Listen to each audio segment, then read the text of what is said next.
Hello student, आप लोग कैसे हैं? आई होप आप लोग अच्छे होंगे, पढ़ाई कर रहे होंगे। तो आज की इस वीडियो में हम आपको निबंध के बारे में बताएंगे। जैसा कि आपके एग्जाम में ये निबंध क्लास 10th में 6 नंबर का आता है। तो ये निबंध हर साल आपके परीक्षा में पूछा जाता है। किसी न किसी सेट में आपको ये पर्यावरण सुरक्षा या पर्यावरण प्रदूषण की समस्या जैसे निबंध आपको देखने को मिल जाएंगे। तो इसमें हम लिखेंगे सबसे पहले रूपरेखा। रूपरेखा में हम पहले लिखते हैं प्रस्तावना। प्रदूषण से तात्पर्य, प्रदूषण के प्रकार, प्रदूषण रोकने के उपाय। अगर आप इसमें कोई और स्टेप बढ़ाना चाहते हैं तो उसे आप 5 या 6 नंबर कर कर ऐसे लिख सकते हैं। तो इसमें हम सबसे पहले लिखेंगे प्रस्तावना। तो इसमें हम लिखेंगे आज हमारा देश ही नहीं बल्कि पूरा विश्व इस प्रदूषण की चपेट में आ चुका है। यदि हम इसे महामारी वाली बीमारी का श्रेय अगर इसे दें तो कोई कम नहीं होगा। हम जहाँ भी जाते हैं वहाँ हमें प्रदूषण जैसे व्याप्त गंदगियों का सामना हो ही जाता है। अब तो हमें शुद्ध जल व वायु भी मिलना मुश्किल हो गया है। और इसमें दूसरे नंबर में है प्रदूषण का अर्थ। तो इसमें हम लिखेंगे हमें अपना जीवन यापन करने के लिए संतुलित वातावरण की आवश्यकता पड़ती है, परंतु इसे इस वातावरण में कुछ हानिकारक तत्व मिल जाने के कारण यह बहुत अधिक प्रदूषित हो जाता है। यह प्रदूषण केवल मानव जीवन के लिए ही नहीं हानिकारक है, बल्कि यह छोटे बड़े अन्य जीव जंतुओं के लिए भी उतना ही हानिकारक है जितना मानव जीवन के लिए। थर्ड नंबर में है प्रदूषण के प्रकार। तो इसमें है जल प्रदूषण।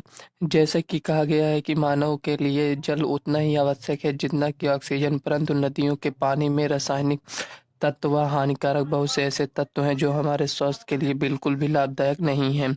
वायु प्रदूषण।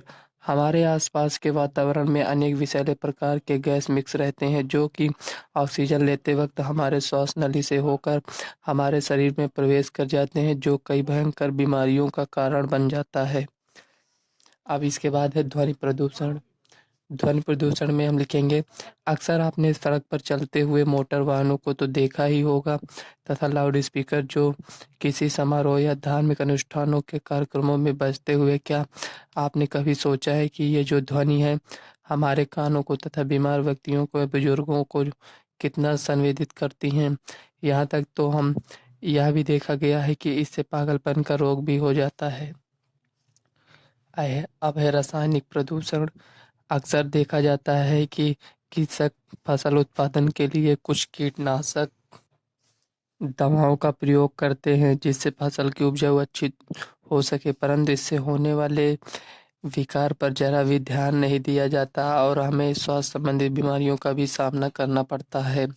प्रदूषण रोकने के उपाय। प्रदूषण रोकने के लिए हमें कुछ छोटे छोटे बातों का भी ध्यान रखना होगा। हम ये सोचते हैं कि ये तो सरकार की जिम्मेदारी है, लेकिन हम यह भूल जाते हैं कि प्रदूषण को रोकने के लिए सरकार ही नहीं जिम्मेदारी बनती है, हमारा भी कर्तव्य है कि जितना हो सके प्रदूषण को बचा सकते हैं। अगर हम कुछ बातों की बात करें तो जैसे हमें कहीं आसपास में जाना होता है तो हम मोटरसाइकिल उठाते हैं और लेकर चले जाते हैं। हम जरा भी नहीं सोचते कि इससे प्रदूषण के साथ साथ हमारी वायु भी काफ़ी ज़्यादा प्रदूषित हो जाती है। और सड़क पर चलते समय आवश्यकता अनुसार ही ध्वनि का प्रयोग करें जिससे ध्वनि प्रदूषण से बचा जा सकता है, तथा जल को स्वच्छ रखने के लिए नदियों में गंदा कचरा या फैक्ट्रियों से निकलने वाले हानिकारक रासायनिक पदार्थों को जाने से बचाएं। इसी प्रकार हम सब मिलकर ऐसे छोटे प्रयासों से प्रदूषण से मुक्ति पा सकते हैं। तो आपका यहीं तक था निबंध। हमने 3 पेज का निबंध लिखा था। आई होप आप लोगों को ये वीडियो अच्छी लगी हो तो वीडियो को लाइक व चैनल को सब्सक्राइब कर लेना ताकि आने वाले वीडियो का नोटिफिकेशन आप तक सबसे पहले पहुँचे। इसे आप एग्ज़ाम देने से पहले इसको ज़रूर तैयार कर लीजिएगा, बहुत मोस्ट इम्पॉर्टेंट है आपके लिए। ये किसी न किसी सेट में ज़रूर आपको देखने को मिल जाता है, हो सकता है आपके ही सेट में मिल जाए। तो चलिए मिलते हैं नेक्स्ट वीडियो में, तब तक के लिए बाय।